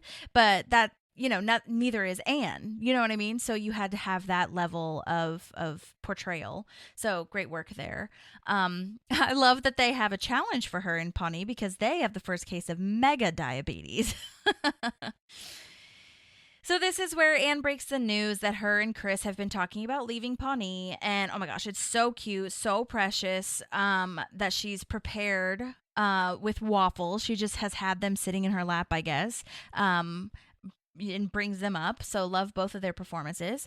Leslie's confusion and trepidation and Anne's firm, just try, just eat it, just try. I love that so much. That was a great little bit. And then Leslie doing all the opposite things. Like, so what I'm hearing is you're not leaving Pawnee.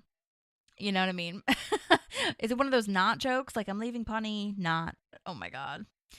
And I do wonder, I would love to hear a backstory on Anne because wonder why she did move here. She says she has family, in Michigan, other places. So I am curious why Pawnee was where she did end up moving. I don't think we ever got that backstory. So that would be interesting.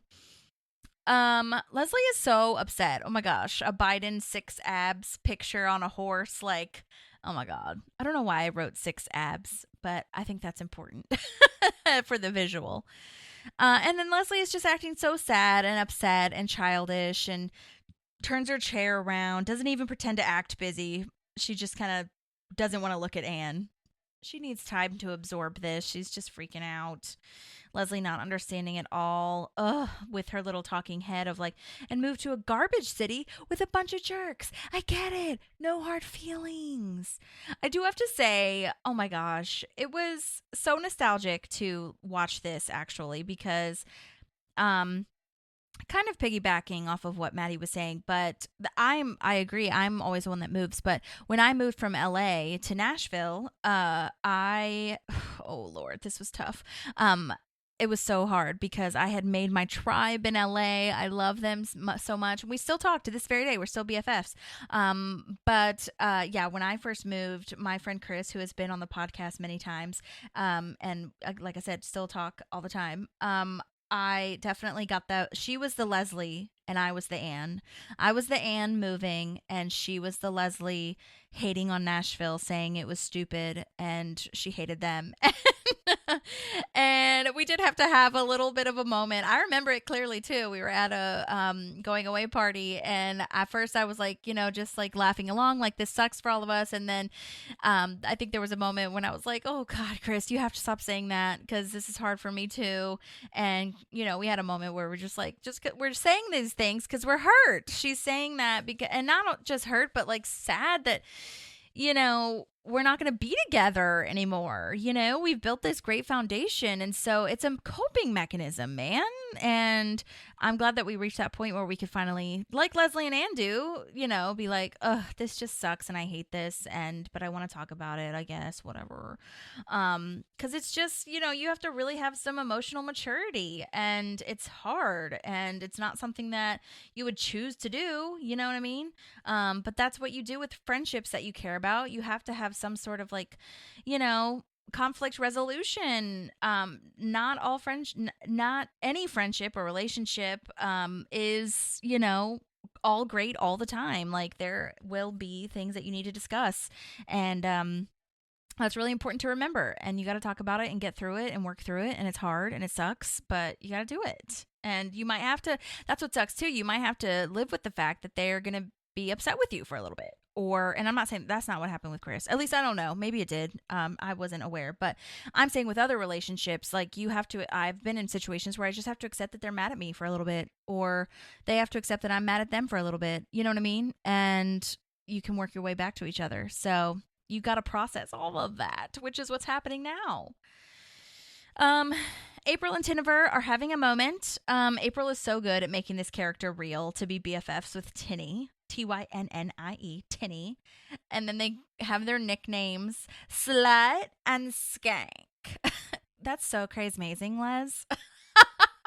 How did she do this? She just sunk into that character so well. I love it so much. Which reminds me of when she was doing phone banking.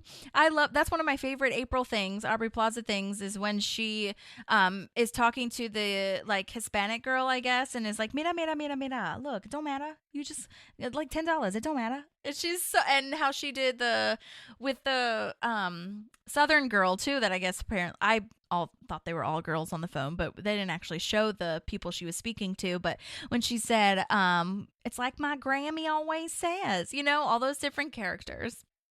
Love that they've given Aubrey Plaza that chance to run free. Love that. So anyway, Leslie is projecting and is like, I want someone to commit. Okay, Eagleton people, you have to be in it for the long haul. And she kind of spirals, as per Leslie. Donna and Craig are working together, and Craig goes nuts because on Donna's behalf, which is, you know, like I said, is if you're going to go nuts, doing it on someone else's behalf is really sweet, I feel. So I guess that's good. It is a little weird, but I guess that's good. So it's Kentucky bluegrass versus Bermuda grass. Craig mentions the Beaufort scale, which is a system for measuring wind force. So I needed to look that up because I wasn't as sure. It's measures wind force based on visual observations of its effects. So it ranges from 0, which is calm, to 12, which is a hurricane. And Pawnee is a 6. So they're right in the middle. And they're saying that Kentucky bluegrass versus Bermuda grass would make a world of difference with this wind development that we now know as a 6. Side note, this Beaufort system was developed by Sir Francis Beaufort in 1805, and it's still used today to estimate wind speed and its impact on the environment. So, okay, Craig knowing some shit, man. All right. And then this is where Madi talked about in her summary where Donna's like, is there some medication that you're on or maybe not on that you need? Like, is there something that we can do for you? He says it's called caring too much, okay? Also, I have eczema. I love that. That was so funny.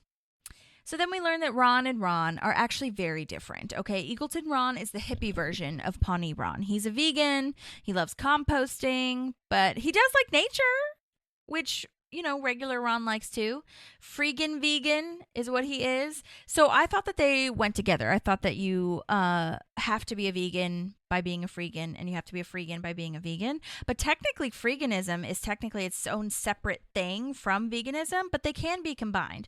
So this was started in the mid-1990s. Freeganism is minimizing consumerism, reducing waste by utilizing discarded items. In many cases, though, freegans actually critique vegans by arguing that vegans ignore the environmental and labor impacts of the products they buy and corporate ownership of many vegan product lines. So I was thinking maybe it was more like restaurants throwing away stuff and freegans eating that, but it seems like it's all waste, like all things in trash cans. So there is a spectrum and everything. So some freegans associate themselves with the with the back to landers and something called anarcho-primitivism, which is asserting that human beings should reject not only capitalism but civilization itself. With some exceptions, though, veganism is a largely urban or suburban phenomenon. Some vegans avoid buying, consuming, using, and wearing animal products as an act of protest against animal exploitation. Freegans, at least in theory, avoid buying anything as an act of protest. And it's against the food system and capitalism and all that kind of stuff in general. So that's your little breakdown on freegan vegan. Ron's face at communal living is so funny. He just kind of has this blank, like, mad stare when Eagleton Ron says everyone pitches in. Oh dear. And in theory, I do like this idea. Of being having a house like with your friends and you all like take turns making dinner, and it's kind of like a retirement area, like that seems kind of nice. And then there's all like these activities and stuff that you can be a part of, and you all take care of each other. I saw on TikTok, I love the philosophical side of TikTok where it's like everybody they were talking about the school supplies. Yeah, dude, I'm sorry. We got to stop getting mad at teachers for asking them to supply your schools. Are you fucking kidding me? Okay. Anyway, like, I get it. Being a parent is really expensive, but you also understand that, your kids do not have a nice place to learn without these teachers, okay? We have to all chip in. And the thing that I saw on TikTok, which is where I'm getting to, is that everybody wants a village, but nobody wants to be a villager. Ooh, that hit me. So, okay. Moving on. So Leslie asks if new Ron would be willing to take a loyalty pledge. And Ron no longer likes Ron. A little bit of a mirror back to the I like Ron. I no longer like Ron. Sad. So Tom makes up the fact that Eric is bad and trashy and has a bad attitude because Leslie hasn't met this Eric. So she thinks that Tom is being a good guy by, taking care of all of this for her. Sleazy Tom is coming back a tiny bit. If you've been with us for a while, season 1 and 2 Tom, where we called him Sleazy Tom because he was pretty terrible. He's coming in a little bit, but also I do get it a tiny bit. That he doesn't want his job to go away. And yeah, to Maddie's point, like, it would be nice if he kind of took this opportunity to be like, oh, maybe I can do a little bit more of the entrepreneurial thing. But I think at this point, he's so freaked out about maybe not having his store anymore because of the Sapersteins ruining his life and doing everything that they can to get all the money and take away his profit. So I'm sure that Tom is thinking in his head, like, oh shit, I need a backup plan. And the Parks has always been my backup plan, So if that goes away, then I'm fucked. You know what I mean? Okay. I love Jennifer and April taking selfies or pictures of each other in the background while we're talking about Eric. That was a really fun little tidbit. I love that kind of documentary style to just be reminded of that. So now we're back with Ben and Chris doing the budget. Eagleton had 400 Segway scooters. Oh dear me. Sell them. They're gone, says Ben.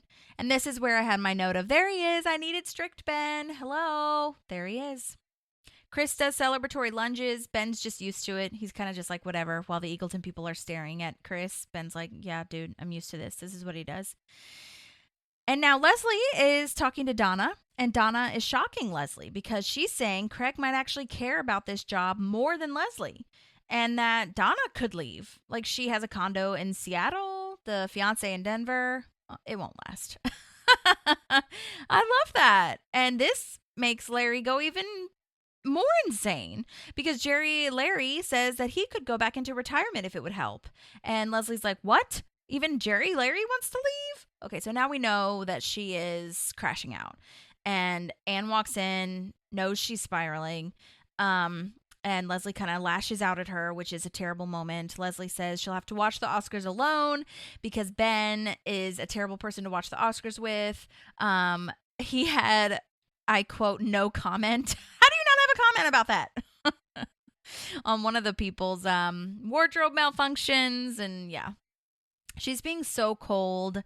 and rude to Anne, and it just it hurts Anne's feelings. I will say Chris did not do this to me. This is heightened, that's for sure.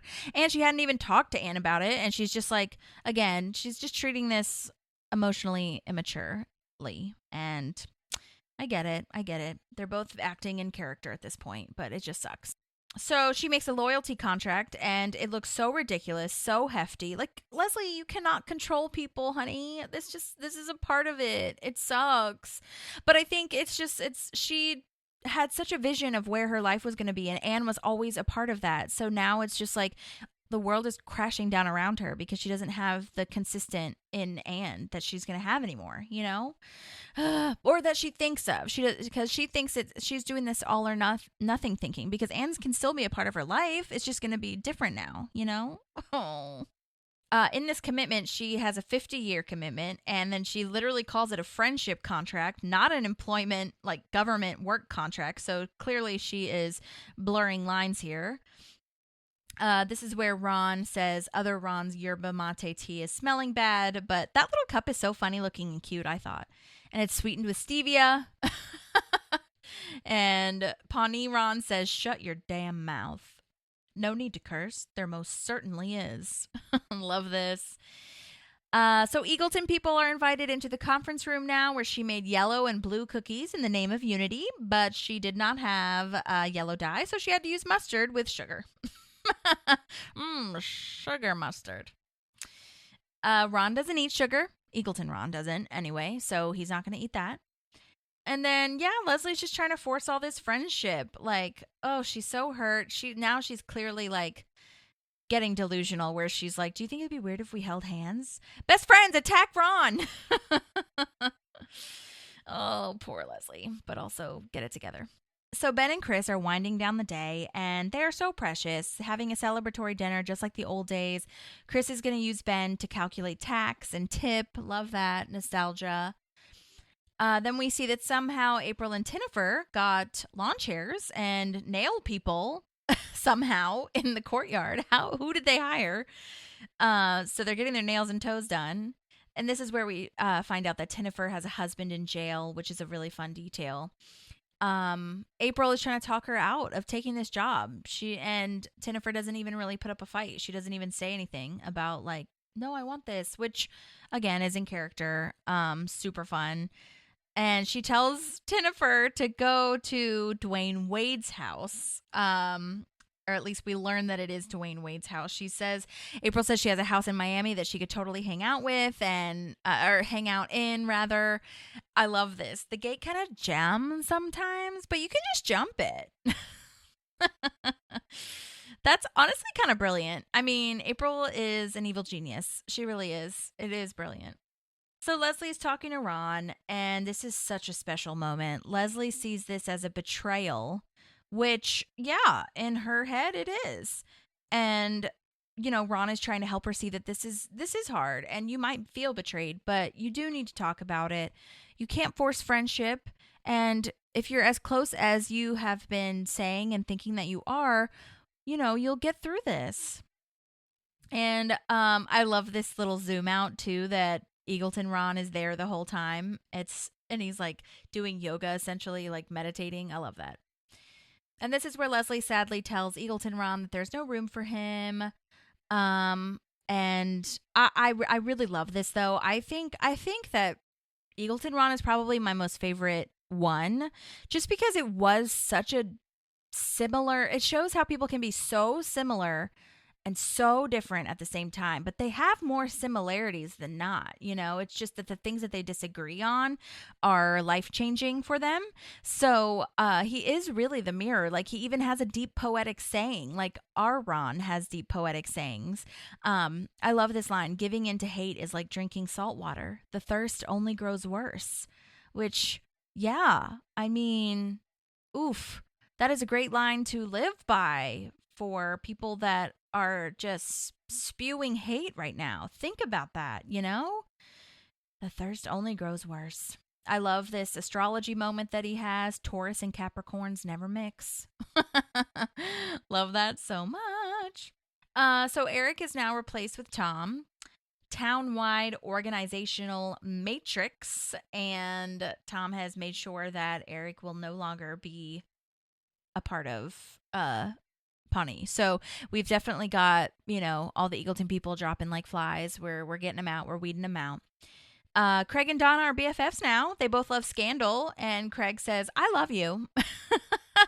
I just love the intensity is with love. You know what I mean? Intense love. I love that he runs into Tom and is like, "Who even are you?" I really still think that he was protecting Donna in that moment, and I love how much Craig loves her. It's so cute. So Chris and Ben are now at dinner. Chris's salad is basically just cheese, gummy worms, and gumballs, which I cannot believe that would be on a menu, but honestly, I can believe it at the same time. Chris has a really sincere moment here when Ben says this part was depressing, kind of, because he was always so tired after auditing, and he felt like he was just kind of drained. But I love that, Chris points out that it might be a different reason. It's, yeah, sure, maybe it was because of that, but also now they have Anne and Leslie and people who they want to go back home to, and full lives, not just running from town to town and motel to motel watching Twin Peaks. It just makes a difference to have someone to fill out your life and to go home to. So I love that. And I think it's really sincere for Ben to be reminded of that too. Because sometimes when you get stuck in nostalgia, you get stuck in the good things and the bad things, and you kind of think like, okay, well, since we're in this moment of nostalgia, things are essentially could be the same in a way. But I love that Chris pointed out that it's just, we're in a different phase of our life now. Also, side note, when he talks about Twin Peaks, I wanted to mention there's a fun fact that JJ of JJ's Diner, Brent Briscoe is the actor's name, rest in peace. He was in Twin Peaks. So I really hope that Adam Scott actually really liked Twin Peaks, or somebody on set really, I think that there were crew members and cast that liked Twin Peaks. So I hope that the people that were fans of that show got to talk to Brent Briscoe about it before he passed. That's so cool. So Chris says, they're thinking of moving, and Ben has a nice mature moment reminiscing about how long they've come. Definitely more of a mature moment between Chris and Ben. But, lady relationships are so important and vital. And Amy Poehler talks about this all the time on her podcast too. They're such a great resource. And so sometimes it's just deeper when your female friends have different life stories than you, and when they have to move away, and it's just like it's such a deep connection, and it's such a deep oh my gosh, just experience to live through and with and everything. And I know that I'm going on a tangent, but I just love my lady friends. So I just want to make that clear, that that's why Leslie and Anne are having such trouble with this, because Leslie just reveres Anne. So Leslie now is having a wonderful moment. Love this so much. She's saying her speech to Anne about how she's really just scared and wants to talk about this. But I love that she's talking to fake Anne. Oh my gosh, the zoom outs of the camera were awesome in this episode with, fake Ron, or Eagleton Ron, and then we've got fake Anne. I love that so much. 6 hours well spent. I love that. And I think, like I said, that this fake Anne did a great job of I guess so. I don't really know this person that you're talking about, so I guess it was good. Well done. So Leslie says she's ready to talk about this to real Anne when real Anne comes in. Oh my gosh, this gets me so emotional. At the end, them sitting together in her office, which is that green park chair bench thing. And, that's where she discussed her future with Mark about the pit. So cute and deep and meaningful. And that green bench with both of them sitting on it, because that's how they became friends, was the pit, and how Anne wanted the pit filled. And that green bench was where Leslie was like, yo, I'm going to do this for real, and I'm going to make shit happen. And now that's reversed, where Anne might leave Leslie on this same green bench that Mark left Leslie. It's just a moment, and I loved it. Okay, you guys. Well, that was it. And that was a long one because we had so many wonderful guest stars. Thank you so much to everyone who came on this episode. Aly, thank you. I love that so much. Kelly, Poonam, Jason, Allan, thank you. And thank you to these people's agents. I know that the agents might not listen to this, but I want to say thank you to the agents that forwarded my message onto them. That is incredible, and I'm so grateful because not every agent messages back. Surprise, surprise.